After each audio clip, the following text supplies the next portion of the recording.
বাংলাদেশের বাংলা ভাষাভাষী মানুষকে একটা মেসেজ দিয়ে যায় হযরতের দরবার থেকে, আপনাদের পিছনে একটা টাকা লেগেছে, টাকা টাকা।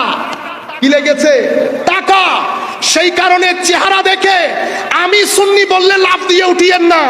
কে কোন জায়গা থেকে টাকা নিয়ে কোন প্রপাগান্ডা ছড়াচ্ছে আমিও জানি না, আপনারাও জানেন না। আমার 21 বছরের বক্তব্য, 2005 থেকে 2026। তাইলে 21 বছরের বক্তব্যের মধ্যে কিছু নাই, তুলে ধরার কিছু নাই। পৃথিবী পিছনে পড়ে যাক, আমার নবী খুশি থাকলে যথেষ্ট।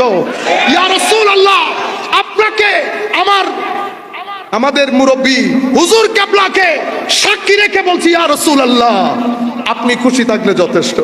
কেউ টাকা দিয়ে সম্মান খোঁজে, কেউ স্ট্যাটাস দিয়ে সম্মান খুঁজে, কেউ এলম কালাম দিয়ে সম্মান খুঁজে। এই তো তিনটা জায়গা।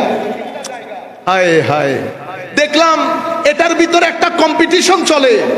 কেউ টাকা দিয়ে, কেউ চেয়ার দিয়ে, কেউ স্ট্যাটাস দিয়ে সম্মান খুঁজে। আমি কোরআনকে জিজ্ঞেস করলাম, কোরআন তুমি আমাকে বলো আসল সম্মান কোথায়? কোরআন আমাকে গাইড করলো, ইন্না আকরামাকুম ইনদাল্লাহি আতকাকুম। আল্লাহর দরবারে সেই ব্যক্তি বেশি সম্মানিত যেই ব্যক্তির সিনার ভিতরে আল্লাহর ভয় বেশি। যে ব্যক্তির সিনার ভিতরে আল্লাহর ভয় বেশি। হুজুর আপনার সুবতে বসে আমি শিখতে পারলাম তাকওয়া কি, সেটা কিভাবে অর্জিত হয়, এটাও আমি আপনার সুবত থেকে শিখলাম। 4 নাম্বার। 5 নাম্বার বলতেছেন উনি, পৃথিবীর মানুষ হিংসা করে। হায় হায় হায়, এই ফেসবুকের মধ্যে যেগুলা দেখতেছেন এগুলা হইল হিংসার বমিটিং। হিংসার কি? বমিটিং। আমার 21 বছরের বক্তব্য, 2005 থেকে 2026। তাইলে 21 বছরের বক্তব্যের মধ্যে কিছু নাই, তুলে ধরার কিছু নাই। কেউ কেউ দেখলাম আমাকে দেখায় যে হুজুর 3টা-4টা প্রশ্ন।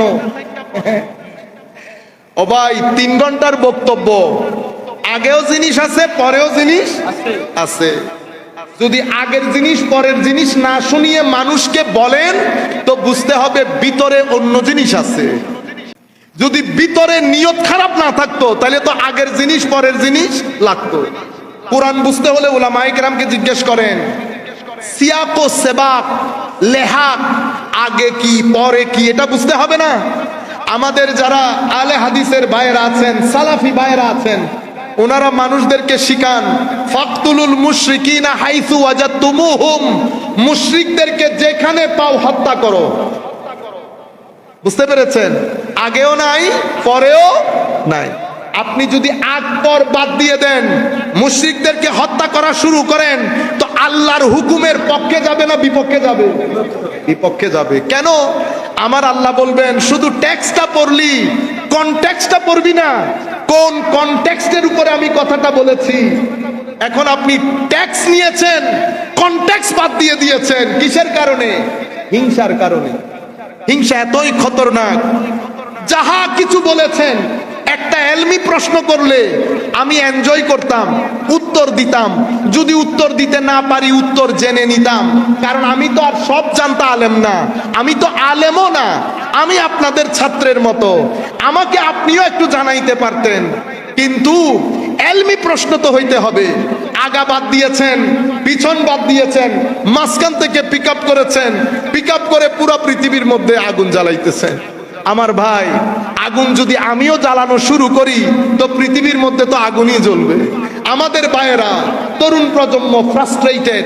সেই কারণে আমি অনলাইনের মাধ্যমে পুরো বাংলাদেশের বাংলা ভাষাভাষী মানুষকে একটা মেসেজ দিয়ে যায় হযরতের দরবার থেকে, আপনাদের পিছনে একটা টাকা লেগেছে, টাকা টাকা। কি লেগেছে? টাকা। সেই কারণে চেহারা দেখে আমি সুন্নি বললে লাফ দিয়ে উঠিয়েন না।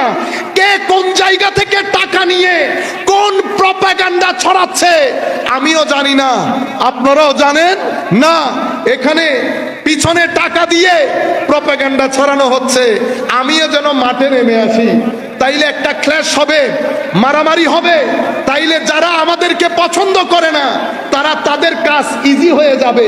আমাদের ভাইয়েরা বেসিক্যালি এটাই চাচ্ছেন, এদের পিছনে টাকা লেগে গেছে টাকা। আপনারা বুঝতে পেরেছেন? আপনি বলবেন হুজুর কেমনে টাকা লাগে? ওই হই হই হই, কোনো না কোনো বলয়কে তো খুশি করতেছেন। সে বলয়ের মধ্যে যদি 20টা দাওয়াত থাকে, 40,000 টাকা করে নিলে 14 গুণ কত? মা আপনি ভয় পাইতেছেন? আমি হযরতের দরবার, হযরত শুনতেছেন, ওনাকে শুনিয়েই বলতেছি। বুঝতে পেরেছেন? আল্লাহর দরবারে দোয়া করবেন, আল্লাহ যেন আহলে সুন্নাত ওয়াল জামাতকে আল্লাহর রহমতের চাদরে আবৃত করেন, আউলিয়ায়ে কেরামের ফয়ুজাত দিয়ে আমাদেরকে যেন আল্লাহ ধন্য করেন। ফেসবুক অতিরিক্ত ব্যবহার করবেন না, যেমন আমি ব্যবহারও করি না, আমার ভিতরে জ্বালাও লাগে না। কে কি বলতেছে না বলতেছে আমি শুনিও না। আমি আমার ছেলেদেরকে শুধু বলেছি, যেই তারিখ থেকে কাজ শুরু করেছি সেই তারিখ থেকে আজকের দিন পর্যন্ত আমাদের অবস্থান পিছনে গেছে না সামনের দিকে গেছে? বাস, এটা আমার নবীর ফয়ুজ ও বারাকাত। যেদিন গতি থমকে যাবে, পিছনের দিকে যেতে শুরু করব, তো মনে রাখবেন মদিনাওয়ালা নাখোশ হয়ে গেছে। পৃথিবী পিছনে পড়ে যাক, আমার নবী খুশি থাকলে যথেষ্ট। ইয়া রাসূলুল্লাহ, আপনাকে আমাদের মুরব্বী হুজুর কেবলাকে সাক্ষী রেখে বলছি, ইয়া রাসূলুল্লাহ আপনি খুশি থাকলে যথেষ্ট।